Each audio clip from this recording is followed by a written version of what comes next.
இல்லை, அதான் நான் முன்னாடியே பல முறை சொல்லியிருக்கேன், இன்றைக்கி மட்டும் சொல்ல, முன்னாடியே சொல்லியிருக்கேன். அவங்களுக்கு வந்து ஒரு கணிசமான ஓட்டு வரும், ஏன்னா ஒரு எனர்ஜி இருக்குது, ஓட்டு வரும். ஆனால் அந்த ஓட்டே சீட்டாக மாறுமான்னு கேட்டால் எனக்கு ஒரு கேள்விக்குறி தான். அது ரெண்டாவது, அவங்களுக்கு அமைப்பு ரீதியாக தேர்தலை எப்படி சந்திக்க போகிறார்கள் என்பதும் ஒரு கொஸ்டின் மார்க் தான்.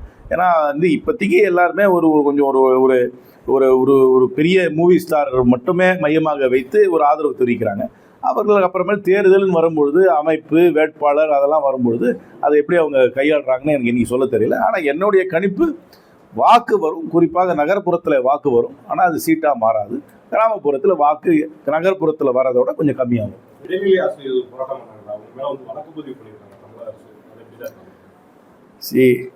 போராட்டமும் சில கோரிக்கைகளாக பண்ணும்போது அவங்களோட பேச்சுவார்த்தை மூலமாக தீர்க்கிறது தான் என்னை பொறுத்த வரைக்கும் பொருத்தமாக இருக்கும். போராட்டம் பண்ணுறவங்க மேலே எல்லாமே வழக்கு பதிவு பண்ணி அவர்களை வந்து இன்னும் அதை வந்து எக்ஸாஸ்பரேட் பண்ணாமல் ஒரு நெகோஷியேட் பண்ணி அவங்களோட கோரிக்கைகளை சட்ட ரீதியாக நிறைவேற்ற முடியுமா இல்லையா என்ற நியாயத்தை அவர்கள் சொல்லி பேச்சுவார்த்தை மூலம் தீர்க்க வேண்டும் என்று கேட்டுக்கொள்கிறேன்.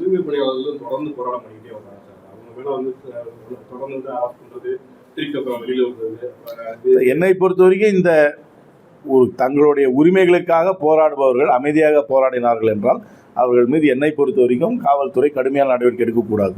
அவர்கள் பேச்சுவார்த்தை மூலமாக தீர்க்க வேண்டும் என்பதுதான் என்னுடைய கருத்து. அவர்கள் வந்து சட்டம் ஒழுங்கு வந்து சீர்குலைக்கும் அளவுக்கு ஏதாவது நடந்து கொண்டால் மட்டுமே தான் அவர்கள் மீது நடவடிக்கை எடுக்க வேண்டும். இல்லாவிட்டால் பேச்சுவார்த்தை மூலமாக தான் இந்த பிரச்சனைகளை தான் தீர்க்க வேண்டும்.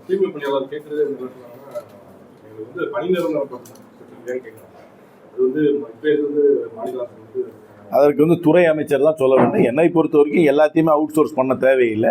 பல பேருக்கு நிரந்தர பணிகள் கொடுக்க முடிந்தால் கொடுத்து தான் வாங்க வேண்டும். ரொம்ப தவறான சம்பவம். இதை வந்து வன்மையாக கண்டிக்கிறேன். இது வந்து ஒரு கலாச்சார சீரழிவு, இது ஒரு காரணம். இதை வந்து பல இடத்துல பார்க்குறோம்.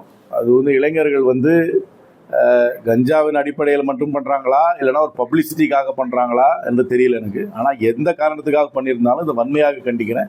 இது ஒரு டீஜெனரேட் சப்கல்ச்சர் உருவாகி கொண்டு இருக்கிறது. இது வந்து முதல் சம்பவம் கிடையாது. இது வந்து வடநாட்டில் இருந்து பிழைப்புக்காக வந்தவர் மீது மட்டும் தாக்கப்பட்டார்கள், இது ஒரே சம்பவம்னு பார்க்க முடியாது. பல இடத்துல குறிப்பாக ரயிலில் பஸ்ஸில் எல்லாமே மற்றவங்க எல்லாம் தொந்தரவுப்படுத்துகிறாங்க. பள்ளிக்கூடத்தில் கூட நான் சில சம்பவங்கள் பார்த்துருக்கேன். வாத்தியார்களையே மிரட்டுற அளவுக்கெல்லாம் சிலர் நடந்து கொள்கிறார்கள். இது வந்து ஒரு சமுதாய சீர்கேடாக தான் நான் பார்க்கிறேன். இதை என்னை பொறுத்த வரைக்கும் ஒடுக்க வேண்டும், அடக்க வேண்டும். அதே வேளையில் கவுன்சிலிங் ரீஹாபிலிட்டேஷனும் பண்ண வேண்டும். அதனால் இதை வந்து ஏதோ ஒரு ஒன் ஆஃப் இன்சிடெண்ட் இந்த மாதிரி நடக்கலை அப்படின்லாம் சொல்ல முடியாது. இதில் வந்து இந்த மாதிரி பல சம்பவங்கள் தமிழ்நாட்டில் நடந்து கொண்டு இருக்கிறது. அதில் வந்து என்னை இப்போ நான் மீண்டும் மீண்டும் சொல்வது இதுதான், காவல்துறை இன்னும் தங்களுடைய பலத்தை காட்ட வேண்டும், ரோந்து பணிகளை அதிகப்படுத்த வேண்டும், சந்தேக பேரொழிகளை அவர் ஸ்டேஷனில் கொண்டு போய் விசாரிக்க வேண்டும், அவர்கிட்டருந்து விசாரணை பண்ணி அவங்களுடைய ஆன்டிசிடென்ட்ஸை விசாரிக்கணும்.